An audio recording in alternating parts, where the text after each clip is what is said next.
Hello guys, welcome to Bongalu recipe blog.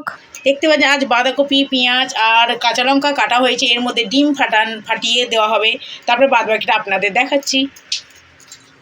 দেখতে পাচ্ছেন এবার আমি ডিমটা ফাটিয়ে ওই বাঁধাকপি, পেঁয়াজ যে লঙ্কা কাটা হয়েছে তার মধ্যে ডিমটা ফাটিয়ে দিয়ে দিচ্ছি। আরও একটা ডিম গেল।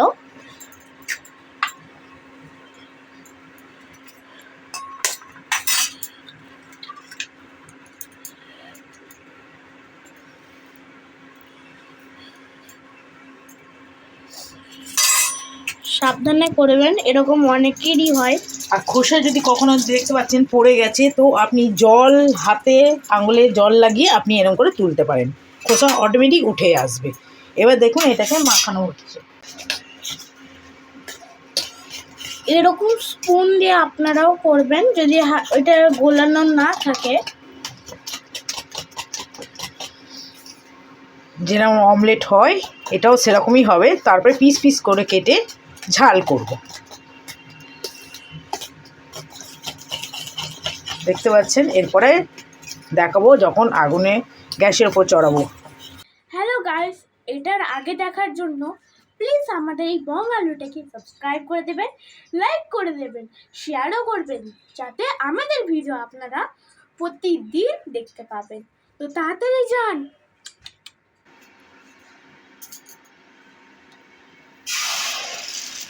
দেখতে পাচ্ছেন অমলেটের মতো, যেরকম অমলেট আপনারা ভাজেন সেরকম দিয়ে দিতে হবে। দেখতে পাচ্ছেন ঢাকাটা দেওয়া হচ্ছে। এবার ঢাকাটা কিছুক্ষণ রাখা হবে, তারপরে এটাকে খোলা হবে। দেখতে পাচ্ছেন এটা উল্টে দিলাম।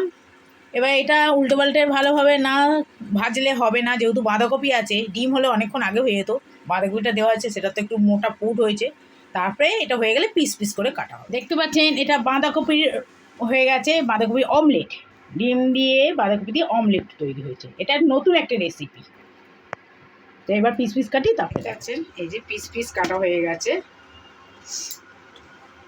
দেখুন কি কত সুন্দর লাগছে দেখতে, ভালোই লাগছে, আপনাদেরও খেতে ইচ্ছে করছে। দেখেছেন এই পিস পিস কাটাটাই এবার খাওয়া হবে। একটা নতুন নতুন রেসিপি দেখতে, এই যে পিস পিস কাটালো এখানেই শেষ। এটা ভাতের সঙ্গে খেয়ে দেখবেন, খুব ভালো লাগবে। তো লাইক করবেন, সাবস্ক্রাইব করবেন, পাশে থাকা বেল আইকনটাকে ক্লিক করে দেবেন, যাতে আমাদের ভিডিও আপনারা প্রতিদিন পাবেন। আর এটার সাথে আমরা আরেক জিনিস বানিয়েছি, বাঁধাকপির তরকারি। কালারটা কিরম লাগছে, খুবই ভালো লাগছে, লোভনীয় জিনিস। আমার ফেভারিট হচ্ছে বাঁধাকপি আর ফুলকপি। এখানে দুটোই বাঁধাকপি জিনিস হয়েছে, একটা বাঁধাকপির অমলেট, একটা বাঁধাকপির তরকারি। তো আজকে তো ভাতের সাথে খেতে খুবই মজা লাগবে। আমি এখানেই রাখছি, টাটা বাবাই। আর এই রেসিপিটা আপনারা নিশ্চয়ই তৈরি করে দেখবেন। বাবাই।